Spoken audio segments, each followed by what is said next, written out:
नमस्कार, आप देख रहे हैं इंडिया न्यूज़। मैं हूं आपके साथ स्वाति और आज हमारे साथ स्टूडियो में जो मौजूद हैं उनसे हम आपकी पहचान करवाएंगे। लेकिन एक बात बता दें कि उनको किसी भी पहचान की ज़रूरत नहीं है। उनको वो हर एक इंसान आज के टाइम में उनको जानता है। तो हमारे साथ इस वक्त स्टूडियो में मौजूद हैं विनीत सर। विनीत सर, बहुत बहुत स्वागत है आपका। बहुत बहुत धन्यवाद आपका। सबसे पहले आपको बताना चाहेंगे कि विनीत सर की हाल ही में सीरीज़ आई है रंगबाज, जो कि ZEE5 पर रिलीज़ हुई है और उस सीरीज़ ने आते ही भौकाल मचा दिया है। ये आपको बताना चाहेंगे कि हर इंसान अब उस सीरीज़ को देख रहा है, लेकिन उस पर बहुत सारे सवाल आज हम सर से करने वाले हैं और उम्मीद है कि आप लोगों के भी बहुत सारे ऐसे सवाल होंगे जो आज हम सर को पूछेंगे। तो सबसे पहला सवाल सर आज आपसे हमारा ये रहेगा कि जब आपके पास रंगबाज की स्क्रिप्ट आई थी, क्योंकि कहीं ना कहीं कहा जा रहा है कि बिहार के बहुत सारे भौकाल नेताओं पे ये सीरीज़ बनी हुई है या किसी की बायोपिक भी इसको कहा जा रहा है, तो इस पर आप क्या कहना चाहेंगे? ये किसी की बायोपिक नहीं है और ये कहीं ना कहीं ये डिस्क्लेमर आपको दिखेगा भी कि ये काल्पनिक है और बट हाँ इंस्पायर्ड बाय ट्रू इवेंट्स है, क्योंकि कोई भी लेखक कहानी लिखता है तो समाज में जो चीज़ें हैं कहीं ना कहीं उनमें किसी घटना से इंस्पायर होके लिखता है। तो ये फिल्म किसी की बिल्कुल बायोपिक नहीं है। जी सर, जैसे आपने बताया कि ये जो फिल्म है किसी की भी बायोपिक नहीं है, लेकिन इस तरह की फिल्म जब आपके पास आती है, क्योंकि आई थिंक पहली बार आप भी इस तरह का किरदार निभा रहे हैं, तो आपके पास जब ये स्क्रिप्ट जब आपके पास आई उस वक्त आपका क्या रिएक्शन था? मतलब किस तरह की आपको स्क्रिप्ट लगी और क्या आपने इस बारे में सोचा? मैंने उस समय हाँ की थी जब ये स्क्रिप्ट पूरी लिखी हुई नहीं थी। मेरी बात हुई इसके जो प्रोड्यूसर हैं अजय राय, उनके साथ मैं गैंग्स ऑफ वासेपुर और मुक्काबाज कर चुका हूँ, तो he is my lucky charm. और नवदीप सिंह जो इसके शो रनर हैं उनके साथ मैं हमेशा से काम करना चाहता था, तो एक अच्छा मौका था। और जिस तरीके का बेसिक उस समय स्ट्रक्चर था स्क्रिप्ट का, फाइनल शेप में तो नहीं थी। मुझे ये दिख रहा था कि एक पॉसिबिलिटी है, बिकॉज मैंने कभी भी पॉलिटिशियन प्ले नहीं किया, ऑर्गेनाइज्ड क्राइम वाले स्पेस में जाके कोई किरदार प्ले नहीं किया, और 30 साल की जर्नी ऑन स्क्रीन प्ले करने का मौका था। तो कुछ दिख रहा था कि कुछ बढ़िया हो सकता है, तो I said yes, let's do it. Plus रंगबाज अपने आप में इसके 2 सीज़न को बहुत प्यार मिला है, तो एक हिट फ्रेंचाइज से जुड़ने का मौका था। और स्क्रिप्ट के बारे में जो चीज़ें उस समय जितनी थी उसको देख के मुझे ये लग रहा था कि एक अपॉर्चुनिटी है, कुछ बढ़िया बन सकता है। तो मैंने हाँ तो बहुत पहले कर दी थी, लेकिन बोला था कि जब स्क्रिप्ट पढ़ूंगा तभी फाइनल जो है लॉक करूंगा। जी सर, जैसा आपने बताया कि रंगबाज 1 और 2 बहुत ज़्यादा सुपरहिट रही, तो मैं पूछना चाहूँगी कि कितना प्रेशर बन जाता है उस वक्त जब आप जानते हैं कि ऑलरेडी 2 सीज़न इतने ज़्यादा सुपरहिट रह चुके हैं और अब आपको तीसरा करना है, तो उस वक्त का प्रेशर कैसा रहता है? नहीं, प्रेशर लेके तो काम नहीं किया जा सकता, तो मैं प्रेशर नहीं लेता। हाँ, जिम्मेदारी महसूस करता हूँ और ये काम करने में मुझे मज़ा आता है। तो और जिस काम में मज़ा आता है ना, उसमें थकान वकान नहीं होती है और ना किसी तरीके का आप दबाव महसूस करते हो। मुझे बल्कि इस बात की खुशी थी कि रंगबाज के जो दर्शक हैं वो तो देखेंगे ही, प्लस मुझे कुछ नया दिख रहा था इसमें कि किरदार अपराध की दुनिया से राजनीति की दुनिया में जाता है। इस तरीके का पहले के दोनों रंगबाज में ये चीज़ नहीं थी, तो ये मुझे लग रहा था ये बूस्टर डोज है।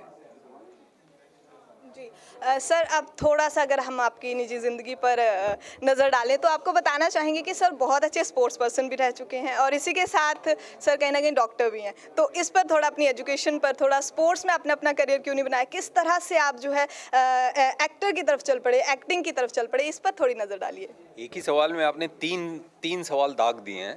पहले स्पोर्ट्स पे आता हूँ।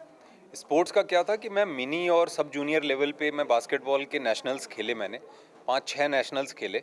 जब थोड़ी सी मतलब ये हुआ कि मैं 13-14 साल की एज में जब खेलना शुरू किया, मिनी का अंडर 12 होता है, तो 13-14 साल की एज में क्या हुआ कि लंबे लड़के जो आते थे ना थोड़े से, उनके सामने आपका गेम जो है ऑलमोस्ट ये होता था कि उन्होंने हाथ उठाया, आपका खेल खत्म।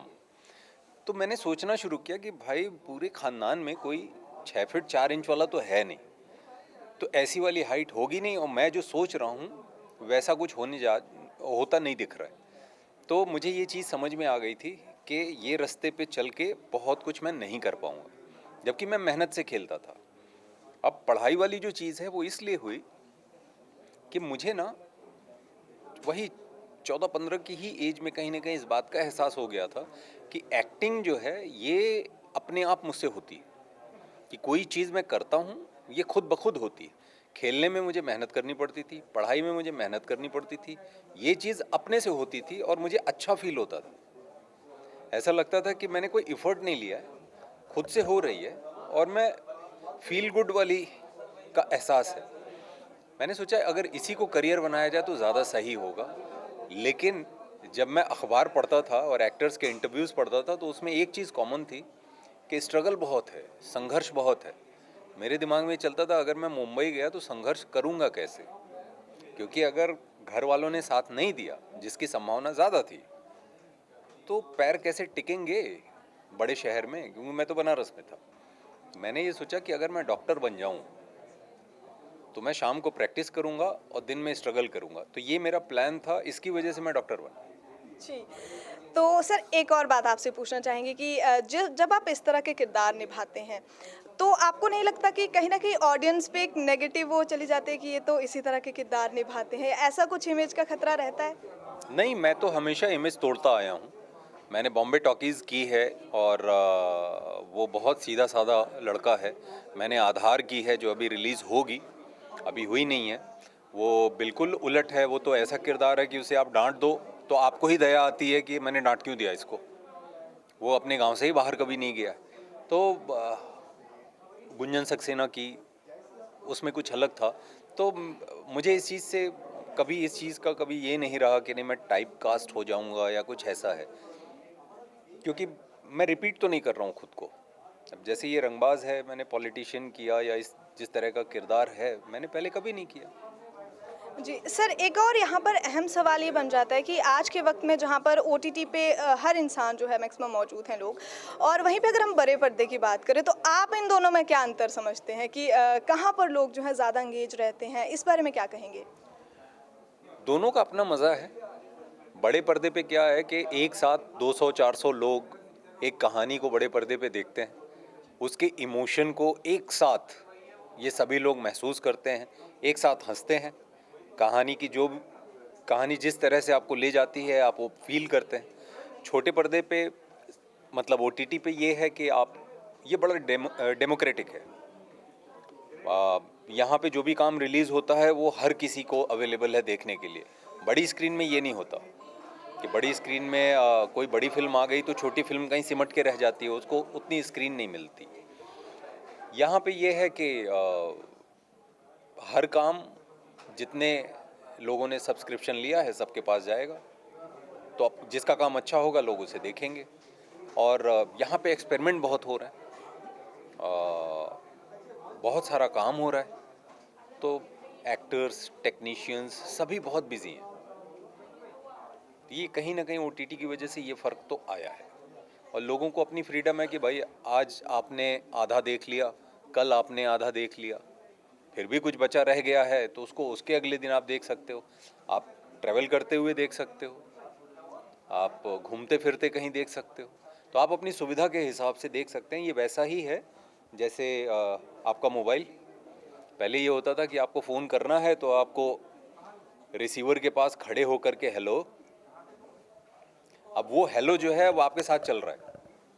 तो वैसे ही ये एंटरटेनमेंट और वो एंटरटेनमेंट का फ़र्क ये है कि बड़े पर्दे के लिए आपको उधर ही रहना है, तो समझिए बड़ा पर्दा वो रिसीवर है, उधर ही आपको रह के उसे देखना है। ओटीटी पे ये है कि आप चलते फिरते देखिए, घूमते फिरते देखिए, ट्रैवल करते देखिए, डाउनलोड कर लीजिए देखिए। जी। सर एक और बात की, अब जैसे रंगबाज ने तो भौकाल मचा दिया, अब आगे का क्या प्लान है? क्या अब हम नया कुछ और देखने वाले हैं? इस बारे में थोड़ा बताएँगे? अभी ना कुछ रोमांटिक फिल्में करना चाहता हूँ, क्योंकि मेरी पर्सनालिटी का ये साइड अभी तक मुझे दिखाने का मौका नहीं मिला है। और मेरी अपब्रिंगिंग जो है वो जॉइंट फैमिली की है। जॉइंट फैमिली में सुबह से लेके सोने तक कुछ ना कुछ चलता रहता है, धमाल। तो मैं अपने तरीके से कुछ चीज़ें कुछ करना चाहता हूँ जो ये वाली पर्सनैलिटी के साइड को बाहर लाए। एक्शन फिल्म्स करना चाहता हूँ, वैसे मुक्काबाज की है, लेकिन और हार्डकोर एक्शन फिल्म्स करना चाहता हूँ। तो ये चीज़ें हैं जो मैं करना चाहता हूँ। बाकी जो चीज़ें रिलीज़ होने वाली हैं उसमें सिया है जो अगले महीने आएगी सितंबर में, एक फ़िल्म है दिल है ग्रे, और एक फ़िल्म है आधार। तो ये 3 फिल्में हैं जो आने वाले समय में आएंगी। और बेसब्री से हम सब इंतज़ार कर रहे हैं आने वाली फिल्मों का। सर एक बात आपसे और आखिरी बात आपसे पूछना चाहेंगे कि द ग्रेट इंडिया रन जो है ITV नेटवर्क की तरफ से मुहिम चलाई है हर घर तिरंगा को लेकर, तो इस पर क्या कहना चाहेंगे, विशेज़ आप देना चाहेंगे, इस पर प्लीज़ बताएं। बिल्कुल, मैं हर किसी को कहना चाहता हूँ, तिरंगा हम सब की शान है और ये हमेशा ऐसे ही लहराता रहे। और 75वें स्वतंत्रता दिवस की आप सभी को ढेर सारी शुभकामनाएं। इन्होंने 4 क्वेश्चन दागे हैं। तो पहला बार्ड ऑफ ब्लड के दूसरे सीज़न के लिए नेटफ्लिक्स कुछ बता सकती है, तो आई थिंक वो आप उनसे कभी पूछिएगा, नेटफ्लिक्स के लोग आएँ उनसे पूछिएगा, या शायद रेड चिलीज़ के लोग कुछ बताएं। दूसरा सीज़न होगा तो बिल्कुल करना चाहूँगा। और दूसरा क्वेश्चन आपका गैंग्स ऑफ वासीपुर का, तो गैंग्स ऑफ वासीपुर के लिए अनुराग सर ने, मतलब गैंग्स ऑफ वासीपुर मेरे करियर में एक पहला पड़ाव, दूसरा पड़ाव मुक्काबाज, पहला पड़ाव gangs of Wasseypur. Gangs of Wasseypur ने मुझे पहचान दी एज एन एक्टर। लोगों को ये भरोसा हुआ कि हाँ ये बंदा कर सकता है, वो गैंग्स ऑफ वासीपुर ने मेरे लिए किया। और अनुराग सर ने मुझे गाना सुनाया, तार बिजली से पतले हमारे पिया, और बोले बच्चा बिजली के तार बन के आना। तो मैं चला गया और मैं 4 महीने के आसपास किसी से मिला नहीं। जब लौटा तो 17 kg कम करके आया था। तो जब मैं घुसा तो मुझे कोई पहचान ही नहीं रहा था, क्योंकि 4 महीने मैंने बाल नहीं काटे, कुछ नहीं किए, तो सब जुल्फ़ें जो है, जो दिखता है दानिश का, तो वो सब उन्होंने बोला बाल वाल काटना मत, हम लोग करेंगे सेट पे। तो वो लुक वहाँ से निकल के आया। तो बहुत सारे लोगों को ये लगता है कि मैं पहले से ऐसा था, लेकिन वो वैसा नहीं था, वो उनके गाने का असर था और अनुराग सर का अपना तरीका होता है काम कराने का। फिर आपने एक सवाल किया मुक्काबाज, तो मुक्काबाज के लिए अनुराग सर ने ही शर्त रखी थी कि बॉक्सर नहीं बनोगे तो पिक्चर नहीं बनाऊंगा। और मेरे लिए एक बहुत बड़ा मौका था कि 18 साल के बाद मुझे पहली मेरी लीड फिल्म मिली, और मुक्काबाज मैंने लिखी थी इसी मकसद से कि अगर ये फिल्म आप बनाना चाहते हो तो इसका हीरो मैं हूँ, नहीं तो मैं ये स्क्रिप्ट नहीं दूंगा। और मैं लोगों को पिच कर रहा था, और जब अनुराग सर ने बोला कि मैं बनाऊंगा, मैं बोला ठीक है, तो मैं आता हूँ बॉक्सर बन के। मैं उसी रात निकल गया था पटियाला, और वहाँ पे रह के ट्रेनिंग की, बॉक्सर्स के बीच में रह के ट्रेनिंग की। बहुत मार खाया, बहुत, मतलब मुक्के लगते थे, ऐसा ब्लड हो जाता था। मुझे भी कई बार लगता था पता नहीं हो पाएगा, नहीं हो पाएगा, कैसे करेंगे।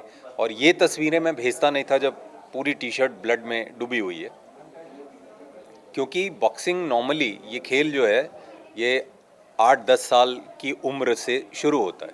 मैं उस उम्र में गया था जिस उम्र में बॉक्सर रिटायर होते हैं। तो जब मुक्के मेरी तरफ आते थे, मेरी आइज़ ब्लिंक होती थी, बॉक्सर समझ जाते थे कि ये है नहीं बॉक्सर। उसके बाद एक मुक्का मेरे मुंह पे आता था, आइज़ ब्लिंक होती तो दूसरा नीचे से आता था। तो बहुत चोट लगी है। और धीरे धीरे एक दिन मैजिक हुआ, और कोच ने मुझे बोला विनीत आज मैंने मैजिक देखा है। बोला क्या हुआ सर? बोले विनीत इस एज में मैंने न्यूरोमस्कुलर रिफ्लेक्सेस को डेवलप होते ये मैं दूसरी बार देख रहा हूँ, तुम हो दूसरे। क्योंकि उस दिन जो मुक्के आ रहे थे मैं उनको मिस कर रहा था।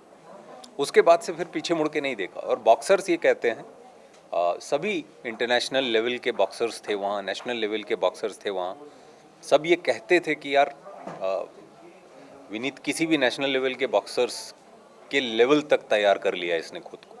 और मुक्काबाज में कोई एक्शन का डायरेक्टर नहीं था, तो जो भी फाइट आप उसमें देखते हैं रिंग के अंदर वो सब रियल है। जी सर, बहुत अच्छा लगा आपके साथ बात करके, और बहुत बहुत धन्यवाद इंडिया न्यूज़ के साथ जुड़ने के लिए। और हम उम्मीद करते हैं इसी के साथ आप सब लोग रंगबाज ZEE5 पे रंगबाज का तीसरा सीजन ज़रूर देखिएगा। और जिन्होंने नहीं देखा है वो प्लीज़ जाके देखिएगा, बहुत मज़ा आने वाला है आप सबको। और हम वेट कर रहे हैं ईगरली आपकी आने वाली मूवीज़ का, पूरी ऑडियंस हमारी वेट कर रही है आने वाली मूवीज़ का। और बहुत बहुत धन्यवाद इंडिया न्यूज़ के साथ जुड़ने के लिए, और फिलहाल के लिए हमें दीजिए इजाज़त, नमस्कार।